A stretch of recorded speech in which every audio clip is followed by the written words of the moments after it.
대체 왜 이러시는 겁니까? 아버지. 82세 황태식 회장의 병실에 아들 황진수의 목소리가 울려 퍼졌습니다. 말기암 진단을 받고 이제 몇 주밖에 남지 않은 아버지가 느닷없이 변호사를 불러 유언장을 고치겠다고 한 겁니다. 그것도 자신의 전 재산 65억 원 중 50억을 한 번도 본 적 없는 장녀에게 남기겠다는 겁니다.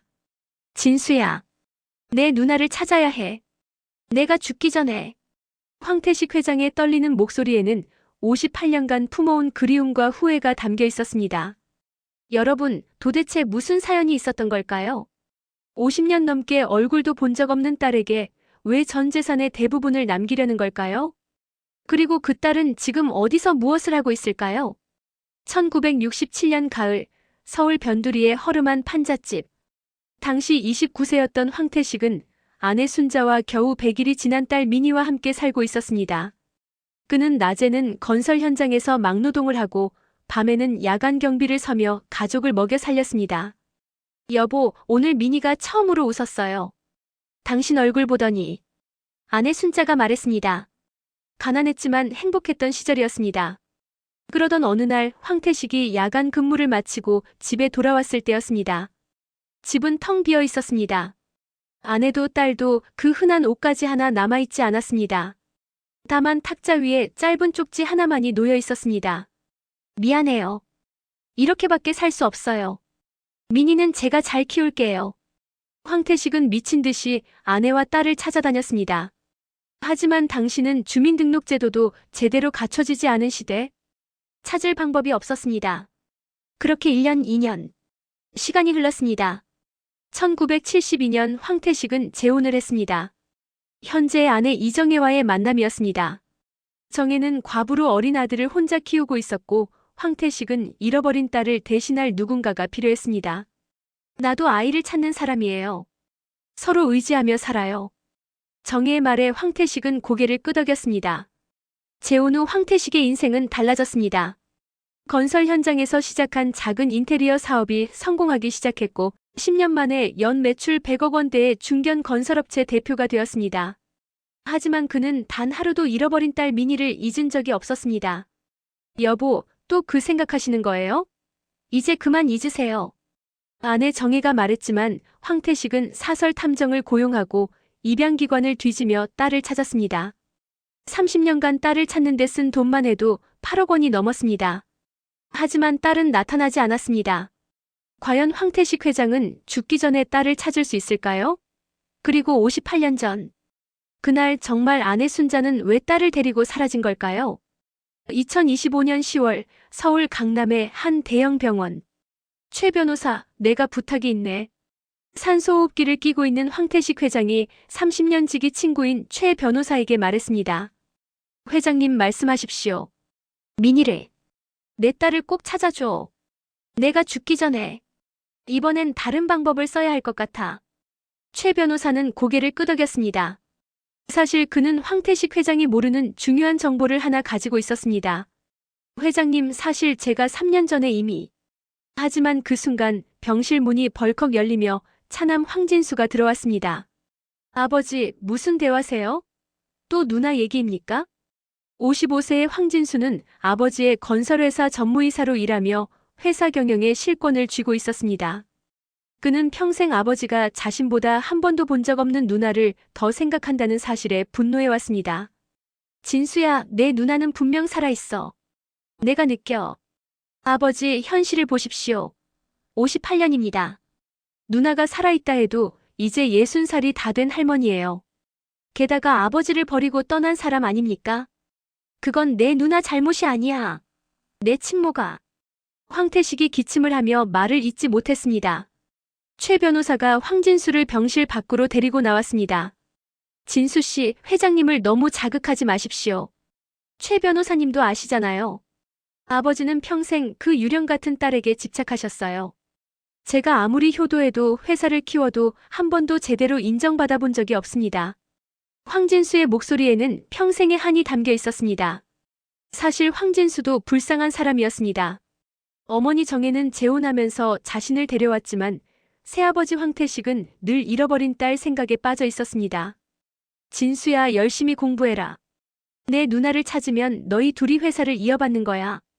진수야, 이번 설날에는 내 누나가 올지도 몰라. 진수야, 내 누나였다면 이렇게 했을 텐데. 평생 듣던 말이었습니다. 존재하지도 않는 누나의 그림자 아래서 자란 황진수에게 그 누나는 악몽이었습니다. 그런데 이제 아버지가 죽음을 앞두고 전 재산의 대부분을 그 유령 같은 누나에게 남기겠다고 합니다.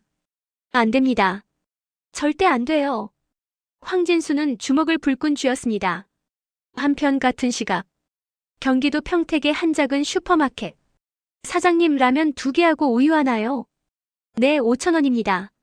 58세 박민희가 환하게 웃으며 손님을 응대했습니다. 그녀는 15년째 이 작은 슈퍼마켓을 운영하며 혼자 살고 있었습니다. 민희의 인생은 평범했습니다. 아니, 평범하다고 믿으며 살아왔습니다. 그녀가 아는 것은 이것뿐이었습니다. 자신은 1967년에 태어났고 생후 6개월에 입양되었으며 양부모님 밑에서 사랑받으며 자랐다는 것. 양부모님은 10년 전에 모두 돌아가셨고 결혼도 하지 않은 채 혼자 살고 있다는 것. 엄마, 제 친부모님은 누구예요? 어렸을 때 물어본 적이 있었습니다. 민희야, 내 진짜 부모님은 너를 무척 사랑했단다. 하지만 어쩔 수 없는 사정으로 널 보낼 수밖에 없었어. 양어머니는 그렇게만 말했습니다. 민희는 친부모를 찾아볼 생각도 해봤지만 양부모님이 워낙 잘해주셔서 굳이 과거를 들추고 싶지 않았습니다. 그렇게 평범하게 조용하게 살아가던 어느 날이었습니다. 사장님, 혹시 박민희 씨 맞으십니까? 낯선 양복 차림의 중년 남자가 슈퍼마켓으로 들어왔습니다. 네, 제가 박민희인데요. 누구시죠? 저는 법률사무소의 최 변호사라고 합니다. 중요한 말씀을 드릴 게 있습니다. 민희의 평범했던 일상이 흔들리기 시작한 순간이었습니다. 과연 최 변호사는 무슨 말을 하려는 걸까요? 그리고 민희는 자신이 황태식 회장의 딸이라는 사실을 알게 될까요? 슈퍼마켓 뒤편의 작은 사무실. 최 변호사는 가져온 서류 봉투를 테이블 위에 조심스럽게 내려놓았습니다. 박민희 씨, 혹시 1967년 11월 15일생이 맞으십니까? 네, 맞는데요. 그리고 생후 6개월에 서울 소재의 한빛 보육원을 통해 입양되셨고요. 민희의 얼굴이 굳어졌습니다. 어떻게 그걸? 도대체 무슨 일이신가요? 최 변호사는 깊은 한숨을 쉬었습니다. 박민희 씨, 제 말을 차근차근 들어주십시오. 당신의 친아버지를 찾았습니다. 네. 친아버지요? 네. 황태식이라는 분입니다. 현재 82세로 서울에서 건설회사를 운영하시는. 잠깐만요. 민희가 손을 내저었습니다. 제 친아버지가. 그럼 왜 이제야? 58년 만에 왜 갑자기? 황태식 회장님은 당신이 태어난 직후부터 줄곧 당신을 찾아왔습니다. 30년 넘게 사설 탐정을 고용하고 수억 원을 들여 찾았지만 찾지 못했습니다. 최 변호사는 가져온 서류를 펼쳤습니다. 낡은 사진들과 탐정 보고서, 그리고 DNA 감정을 위한 자료들이 잔뜩 들어 있었습니다. 3년 전 제가 우연히 입양기관의 오래된 기록을 정리하던 중 단서를 찾았습니다. 그리고 6개월 전 확실한 증거를 찾았습니다. 최 변호사가 꺼낸 것은 1968년도 입양 서류였습니다. 거기에는 황민이라는 이름과 부모 이름 황태식, 박순자가 선명히 적혀 있었습니다. 회장님은 현재 말기암으로 시한부 인생을 사시고 있습니다. 길어야 한 달. 민희는 아무 말도 할 수 없었습니다. 58년 만에 나타난 친아버지. 그런데 그 아버지는 죽어가고 있다니. 저는 어떻게 해야 하나요? 일단 회장님을 만나보시는 게 어떨까요? 회장님은 평생 당신을 그리워하셨습니다. 민희는 떨리는 손으로 사진 한 장을 집어들었습니다. 젊은 시절의 황태식이 갓난아기를 안고 환하게 웃고 있는 사진이었습니다. 이 아기가 저인가요? 네. 회장님이 평생 간직하신 유일한 사진입니다. 민희의 눈에서 눈물이 흘러내렸습니다. 이틀 후 서울 강남의 병원. 민희는 떨리는 발걸음으로 VIP 병실 복도를 걸었습니다.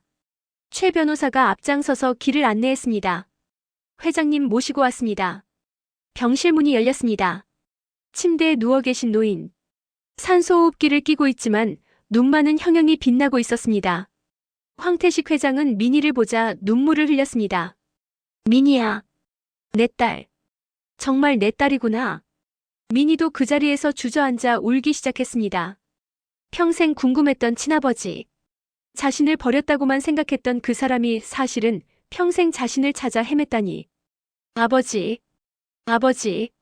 부녀는 58년 만에 재회했습니다.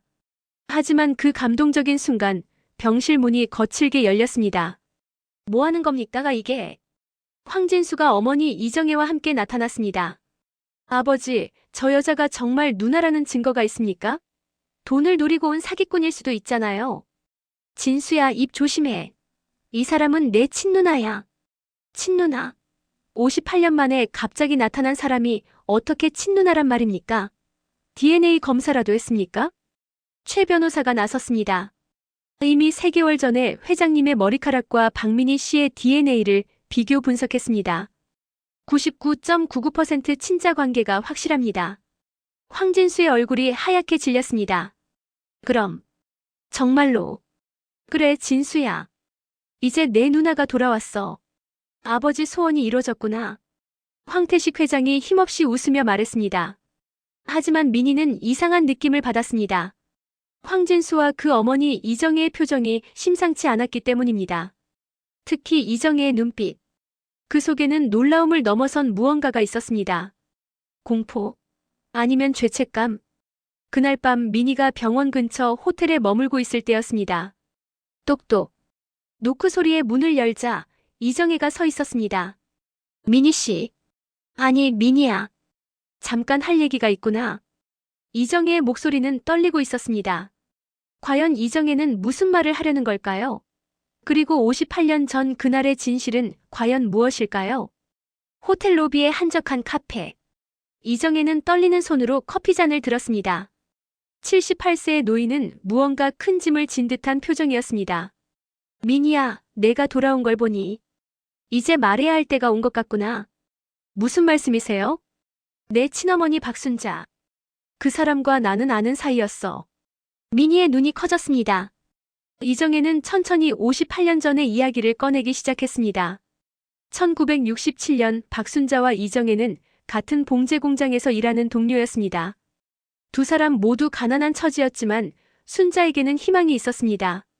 바로 성실한 남편 황태식과 예쁜 딸 민희였습니다. 순자는 늘 행복해했어. 가난해도 남편이 열심히 일하니까 곧 나아질 거라고. 하지만 어느 날 순자가 심각한 표정으로 이정혜를 찾아왔습니다. 정혜야, 나 큰일 났어. 병원에 갔더니 나 폐결핵이래. 그것도 아주 심한. 1967년 당시 폐결핵은 사형 선고나 다름없었습니다. 특히 가난한 사람들에게는 치료비도 구할 수 없는 불치병이었습니다. 의사가 그러는데 내가 민희한테 옮길 수도 있대. 민희가 내 딸이 죽을 수도 있다는 거야. 순자는 매일 밤 울었습니다. 자신 때문에 딸이 병에 걸릴까봐, 남편에게 짐이 될까봐. 정혜야, 나 결심했어. 민희를 입양 보낼 거야. 그리고 나는 요양원에 들어가서 치료받을 거야.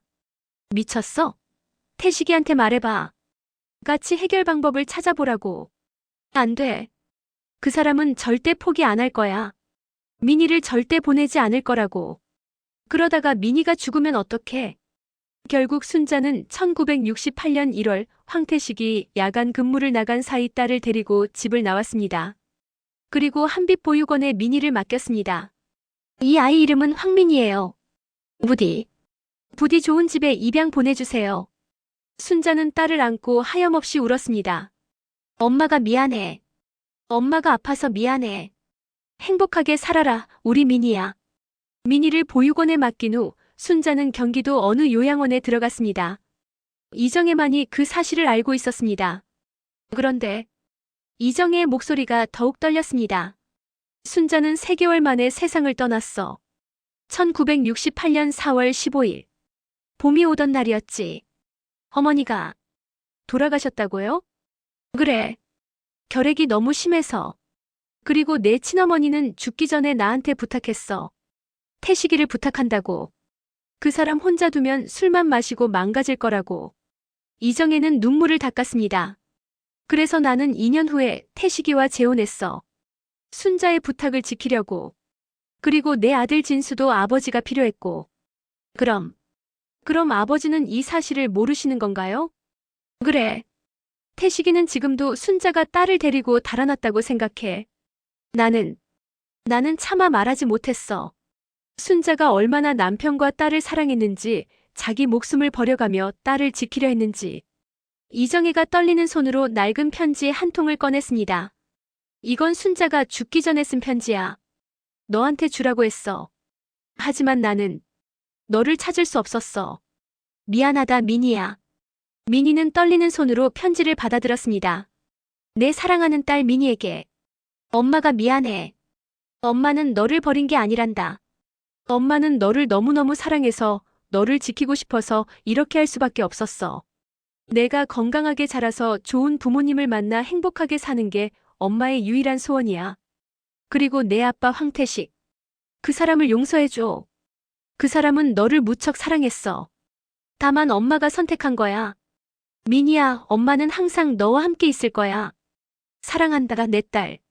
엄마가. 미니는 편지를 읽으며 목 놓아 울었습니다. 평생 자신을 버렸다고 생각했던 어머니. 하지만 어머니는 자신의 목숨을 희생해서라도 딸을 지키려 했던 겁니다. 그 순간 미니의 휴대전화가 울렸습니다. 최 변호사였습니다. 미니 씨, 빨리 병원으로 오십시오. 회장님 상태가 급격히 나빠지셨습니다. 미니와 이정혜는 급히 병원으로 향했습니다. 하지만 병실 앞에서 이들을 가로막은 건 황진수였습니다. 들어올 수 없습니다. 아버지가 면회 거부하셨어요. 무슨 소리야, 진수야. 어머니, 그리고 저 여자. 둘 다 아버지를 만날 수 없어요. 특히 황진수가 미니를 노려봤습니다. 당신은 절대 안 됩니다.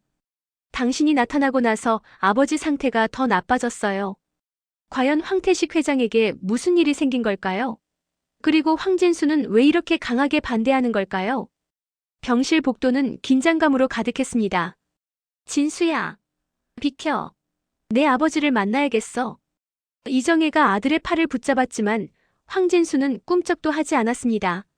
안 됩니다, 어머니. 아버지는 지금 중요한 서류에 서명하고 계세요. 서류? 무슨 서류? 바로 그때 병실 문이 열리며 낯선 변호사 2명이 나왔습니다. 그들은 최 변호사를 보며 냉소적인 미소를 지었습니다. 최 변호사님, 오랜만이네요. 이번엔 저희가 이긴 것 같은데요. 최 변호사의 얼굴이 굳었습니다. 당신들, 설마. 네. 황태식 회장님께서 방금 전 새로운 유언장에 서명하셨습니다. 전 재산 65억 원은 적법한 상속인인 아들 황진수 씨에게 상속된다는 내용으로요. 그럴 리가 없어.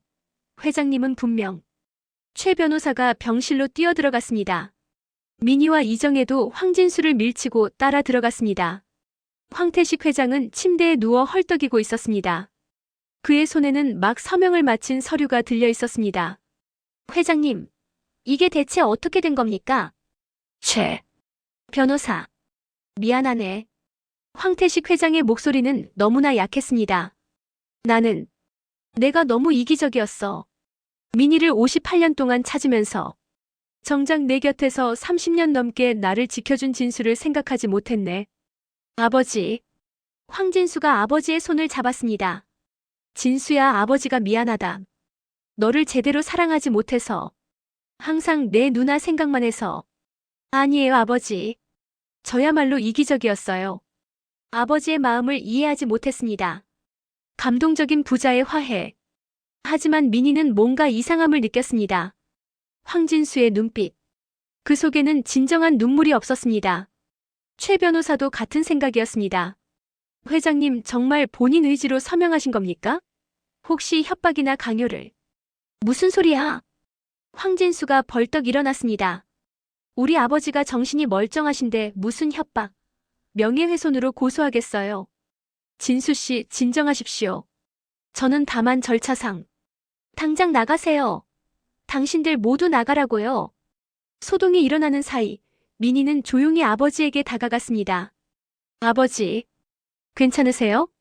황태식 회장은 미니를 보며 눈물을 흘렸습니다. 미니야, 미안하다. 아버지가 너무 늙고 병들어서 제대로 된 아버지 노릇도 못하고. 아니에요, 아버지. 저는 괜찮아요. 아버지를 만난 것만으로도 충분해요. 민희는 진심이었습니다. 돈이 중요한 게 아니었습니다. 평생 궁금했던 친아버지를 만났고 자신을 버린 게 아니라 사랑했다는 걸 알았습니다. 그것만으로도 충분했습니다. 하지만 최 변호사는 생각이 달랐습니다. 병실을 나온 그는 곧바로 전화를 걸었습니다. 네, 김 탐정님. 제가 부탁드린 그건 네, 황진수의 최근 행적 조사. 빨리 결과 좀 주시겠습니까? 이 시간 후 병원 주차장. 최 변호사는 사설탐정 김 소장으로부터 충격적인 보고서를 받았습니다. 이게 대체. 보고서에는 황진수의 비밀이 담겨 있었습니다. 황진수는 지난 3년간 회사 자금 23억 원을 횡령해서 주식 투자와 도박에 탕진했습니다. 그리고 현재 사채업자들에게 12억 원의 빚을 지고 있었습니다. 만약 회장님이 재산을 민희 씨에게 상속하면 황진수 씨는 회사에서도 쫓겨나고 횡령 사실이 드러나 감옥에 갈 처지였습니다. 그래서 회장님을 협박한 건가? 네. 여기 이 사진들을 보십시오. 사진에는 지난 일주일간 황진수가 아버지 병실에서 뭔가를 보여주며 협박하는 장면이 찍혀 있었습니다. 회장님, 제가 직접 확인하러 가겠습니다. 최 변호사가 다시 병실로 향하려는 순간이었습니다. 삐잉 마이너스. 병실에서 심장 모니터의 경보음이 울려 퍼졌습니다. 환자 심정지, 응급처치. 의료진들이 우르르 병실로 뛰어들어갔습니다. 민희와 이정혜, 그리고 황진수도 복도에서 발을 동동 구르며 기다렸습니다. 30분간의 응급처치 끝에 의사가 나왔습니다. 보호자분들. 의사의 표정은 어두웠습니다. 과연 황태식 회장은 어떻게 된 걸까요? 그리고 황진수의 비밀이 밝혀질까요? 다행히 심장은 다시 뛰기 시작했습니다만 의사가 한숨을 쉬었습니다. 회장님께 남은 시간이 얼마 없습니다. 길어야 이틀. 마지막 인사를 나누시는 게 좋겠습니다. 민희는 주저앉았습니다. 겨우 만난 아버지를 벌써 보내야 한다니. 들어가 보셔도 됩니다. 하지만 절대 흥분시키지 마십시오. 병실에는 황태식 회장이 산소호흡기를 끼고 누워 있었습니다. 눈은 감겨 있었지만 가끔 손가락이 미세하게 움직였습니다. 민희가 아버지의 손을 잡았습니다. 아버지. 저예요, 민희예요. 황태식 회장의 눈이 천천히 떠졌습니다. 민희야. 네, 아버지. 아버지가 너한테 해줄게. 아무것도 없구나. 아니에요, 아버지. 저는 아버지를 만난 것만으로 충분해요. 평생 궁금했던 제 친부모님의 사랑을 알게 됐어요. 엄마가 저를 얼마나 사랑했는지, 아버지가 평생 저를 찾으셨다는 것도. 황태식 회장의 눈에서 눈물이 흘렀습니다. 순자. 내 엄마. 미안하다. 내가 너희를 지키지 못해서. 아버지, 엄마가 쓴 편지를 제가 받았어요. 엄마는 아버지를 원망하지 않았어요. 오히려 저를 지키기 위해 스스로 선택한 거였어요. 민희는 어머니의 편지를 아버지 손에 쥐어주었습니다. 황태식 회장은 떨리는 손으로 편지를 만졌습니다. 58년 전 아내의 마지막 메시지. 순자야. 고마워. 우리 딸을 지켜줘서. 그때였습니다. 최 변호사가 병실로 들어왔습니다. 그의 손에는 증거 서류들이 잔뜩 들려 있었습니다. 회장님, 제가 중요한 사실을 발견했습니다. 최 변호사. 황진수 씨가 회장님을 협박해서 유언장을 변경하게 한 증거를 확보했습니다. 회사 횡령건과 함께요. 병실 밖에서 듣고 있던 황진수가 황급히 들어왔습니다. 무슨 헛소리야. 증거가 어디 있어? 최 변호사는 차분하게 서류를 펼쳤습니다. 여기 당신이 3년간 횡령한 23억 원의 거래 내역서, 그리고 회장님께 이 사실을 경찰에 알리면 회사도 망하고 아버지 평생의 업적이 물거품이 된다고 협박한 녹음 파일입니다. 황진수의 얼굴이 하얗게 질렸습니다. 어떻게 그걸? 병실에 설치된 CCTV가 있었습니다. 회장님의 안전을 위해 설치했던 거였죠. 황태식 회장은 아들을 바라봤습니다. 진수야. 정말이냐? 황진수는 그 자리에 주저앉았습니다. 아버지. 저는 너무 화가 났어요. 평생 누나 그림자 아래서 살았잖아요. 제가 아무리 열심히 해도 아버지는 늘 누나 생각만 하셨어요. 진수야. 저도 인정받고 싶었어요. 사랑받고 싶었다고요. 그런데 58년 만에 나타난 누나에게 전 재산을 준다고? 그럼 저는 뭐예요? 30년 넘게 회사 키운 건 아무것도 아니란 말이에요? 황진수는 울먹였습니다. 황태식 회장은 깊은 한숨을 쉬었습니다. 진수야, 아버지가 미안하다. 아버지가 너를 제대로 보지 못했구나. 하지만 그 순간 놀라운 일이 일어났습니다. 민희가 최 변호사에게 다가갔습니다. 변호사님, 저는 아버지의 재산을 상속받지 않겠습니다. 뭐라고요? 저는 괜찮아요. 저는 평생 평범하게 살았고 앞으로도 그렇게 살 거예요. 하지만 진수 씨는 다릅니다. 진수 씨는 30년간 회사를 키웠어요. 그 공로를 인정받아야 해요. 민희야. 황태식 회장이 딸을 불렀습니다. 아니야. 너는 내 딸이야. 너한테. 아버지, 제게는 이미 충분히 받았어요. 아버지의 사랑, 엄마의 희생, 그리고 58년간 저를 찾으셨다는 그 마음. 그걸 아는 것만으로 충분해요. 민희가 황진수를 향해 돌아섰습니다. 하지만 진수 씨, 한 가지 조건이 있어요. 조건? 횡령한 돈을 반드시 갚으세요. 그리고 앞으로는 정직하게 사세요. 그게 진짜 아버지를 사랑하는 길이에요. 황진수는 고개를 숙였습니다. 누나, 감사합니다. 정말 죄송합니다. 그날 밤 황태식 회장은 가족들을 모두 불러 모았습니다. 내가 마지막으로 할 말이 있다. 아버지, 무리하지 마세요. 아니야. 이건 꼭 해야 해.